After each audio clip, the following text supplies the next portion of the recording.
while I wait for my new lines, which should be here tomorrow, because I had a problem with the main line, had the wrong fitting on it, the main brake line that is, and the fuel lines are wrong. Not impressed at all whatsoever with the right stuff. You know, they make lines, brake lines and fuel lines. 3 of them are wrong. Not very good customer service right now, so I'm not very happy with them. Getting them from Inline Tube, they say they looked at their specs and it's the right fitting, so we're gonna find out tomorrow, I guess. But in the meantime, I'm gonna work on the rear harness, because part of this goes behind the fuel tank. So as soon as I get that brake line in and this in, then I can throw the fuel tank in. The fuel tank sending unit should be here today. Not that that matters too much, because I can put that in any time. But anyway, so before I put this in, before you should put yours in too, check them. There's 2 ways to do it. You can either get the ohm meter out and you can check from here to all the connections. That's fine and dandy. The easier way, I like doing this, is with an actual trouble light. So I've got my booster pack with the cigarette lighter connection on it. 1 clamp goes here, 1 clamp goes to the wire. And it's just super easy. See if I can do this one-handed now. Is it? Maybe I can't. I know. There we go. So I'm sure that connection in there is a little dirty, because they're all a little dirty right now. But I'm just checking to make sure the wires are good, because if the wires are bad, well, then I'll fix those. I can always clean these connections up later, as far as that goes.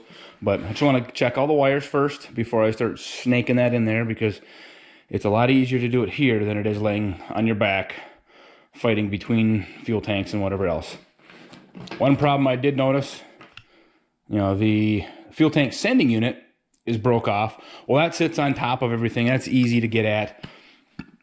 I will fix that later. I kind of almost have to, because I don't know how much longer that's supposed to be. Is it 1 inch or is it 10 inches, whatever. And like I said, there's good access to it with no box on. I'm outside right now because I don't want to take this stinky thing into the shop and make the whole shop stink. So here we go. I've got my new, obviously the new fuel sending unit right here, and there's the old one. I wanted to compare them before I started yakking about them, because the thing that just always kind of, I don't want to say bugs me, but is weird about these, like, that's full, but there's this much more room to put gas in. Whoops. This is full, but there's that much more room to put gas in. It's weird to me. I don't get that. But from here to here is exactly the same depth as the gas tank. I already put this one in, the gas tank that's currently in there, just to make sure everything fit right. It's just this short throw. And since this one is set up the same way, if I point my camera in the right direction, if this one's set up the same way, you know, obviously that's right. Hopefully this one is calibrated correctly.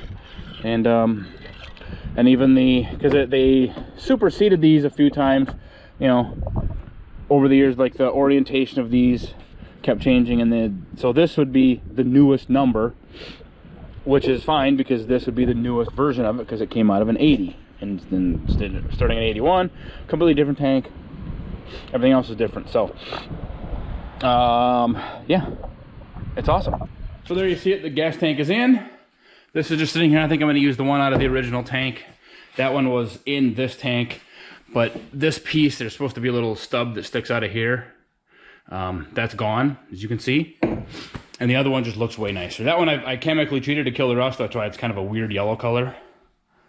But I got the vent back in. That was a bit of a challenge, but I got her in there. Tank is in.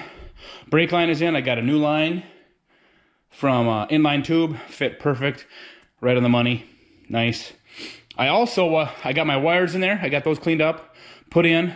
The other thing I did, I added just a 2-wire all the way front to rear, kind of threaded it in the same holes as the wiring harness.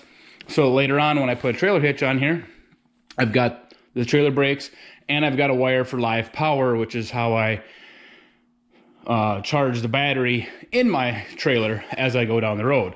So that a light went off, which should have been common sense. Run that wire right now while I can. So the door is painted, and ta-da! Yeah, that's it for now. Okay, don't pay attention to the background. I know it looks like I'm in prison or something. It's not. Just anyway.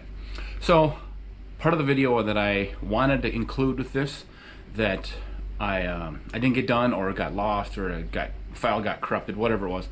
I wanted to actually show you how I cleaned the gas tank out itself.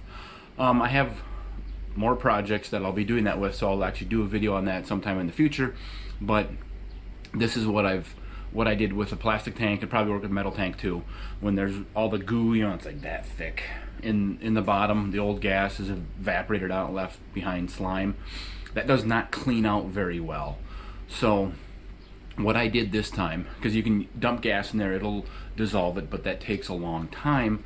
So what I did this time was I got just regular lacquer thinner solvent, paint gun solvent, whatever you want to call it. Probably lacquer thinner, just generic lacquer thinner is the cheapest. I got a 5-gallon can of it, dumped a few gallons in there, sloshed it around for a while, let it sit. I did that essentially for the entire 5 gallons, you know, a few gallons at a time. And the last time I dumped it out, it was super clean. So that has enough power to get in there and dissolve the junk out, and got it cleaned out. And I did the same thing I've done in the past, and I got the garden hose out, washed it out that way, and then let it dry good. And then I dumped just a little bit of solvent in there again, just one last time, to kind of pick up all the soap residue too, because obviously there's potentially for that left behind, even no matter how much you rinse out the gas tank with water. That's how I did it. I looked in there, I could see it. I got my little snake camera, I got that in there, and it looks brand new inside. So again, I intended to put that in the video, but it just didn't happen.